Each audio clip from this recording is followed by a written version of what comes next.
घरात कोणी गिलकं खात नाही, आज ही रेसिपी नक्की बघा. नखरे करणारेही बोट चाटतील. चला तर मग करूयात. चटपटीत अशी टेस्टी भरलेली गोसावळ म्हणजेच गिलक्याची भन्नाट अशी भाजी. सर्वात आधी गिलकं स्वच्छ धुवून घ्या. दोन्ही साईडने काढून टाका. 1-1 इंचाच्या तुकड्यामध्ये कापा. आता सगळे तुकडे कट करून घ्या जेणेकरून आपल्याला मसाला भरता येईल. मसाल्यासाठी मी इथं थोडासा दाण्याचा कूट घेतलेला आहे, शेंगदाण्याचा कूट, थोडासा कांदा लसूण मिरची मसाला, थोडी चटणी, थोडी हळद, धणे पावडर, जिरे पावडर, मीठ, हे सगळं छान असं मिक्स करून घ्यायचं आणि तयार झालेला मसाला प्रत्येक गिलक्यामध्ये नीट दोन्ही साईडने भरून घ्यायचा आहे. आता कढईमध्ये तेल गरम करा. त्यात बारीक चिरलेला कांदा घालून 1 मिनिटभर परतून घ्या. आता त्यामध्ये सगळे भरलेले गिलकं घाला. 5 मिनिटं पाणी न घालता शिजवून घ्या.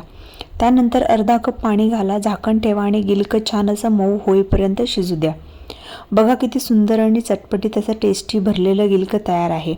एकदा नक्की ट्राय करून बघा आणि मला कमेंटमध्ये नक्की सांगा.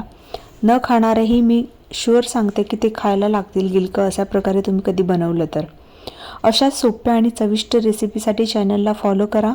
नवीन असाल चॅनलला तर सबस्क्राईब करून ठेवा. चला तर मग लाईक करा. भेटूयात एका नवीन व्हिडिओमध्ये. तोपर्यंत बाय बाय. थँक्यू.